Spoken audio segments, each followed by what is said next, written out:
So what I was saying was that, like, I really think that what you're doing is valuable with what you're doing at the graduate level, because when you have this disconnect, like you're saying, with the clinic to the classroom, you have knowledge that's not there, but then you also have people thinking things that might not be true.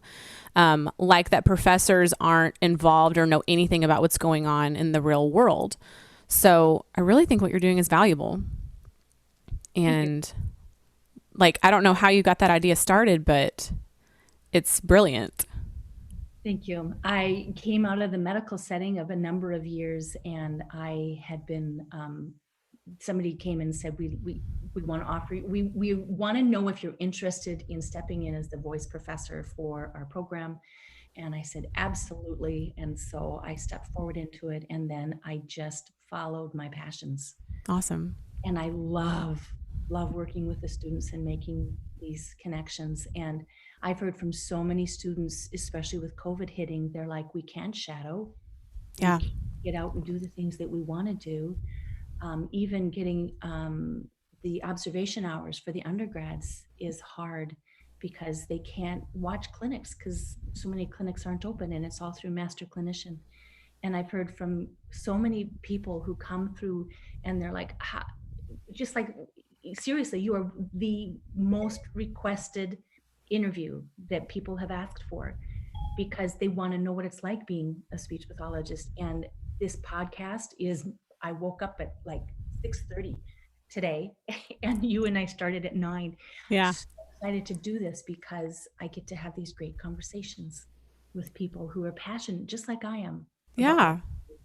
And I think that's, I mean, what you're doing as far as like, because I was on your website looking through all the other interviews that you've done, and there's such a variety of things that that at the student level, I mean, when I was a student, I wasn't out there but I mean, there wasn't this. So I wasn't out there looking at what was happening after I got my degree. I was just focused on, what are my grades? Can I get this done? Can I get these comps completed where I'm actually passing this stuff? What about the praxis?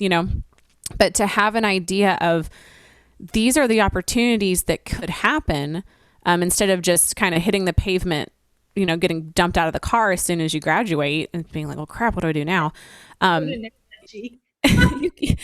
You're providing that information and just kind of this buffet to people, be like, well, I could do that. I could do that. Okay. And that helps them build a roadmap to hopefully not be as intimidated, but actually be able to follow something that's going to make them happy. Like you're talking about doing your passion. It's not always fun. Like, work's hard, but man, I'm so much happier now than I was in the LTAC. I'll tell you that. Well, and being able to write our own stories for our careers and not realize that it's passive, like, oh, I'll take just whatever I can get. Yeah. But really saying, this is where I want to go and this is what I want to do. Yeah. And having speech pathologist students or non-students realize, I talked last week with Bob McKinney, Mm-hmm. who is president of CourseSpan. Mm-hmm. And he was like you, we talked for a long time, and he's going to come back on for more episodes talking about accent modification. Mm-hmm. And finding people like you and Bob and the other people I pulled on who are passionate. So when there are speech pathologists, like all of us start to get burned out, but if we go back and we tap into that enthusiasm.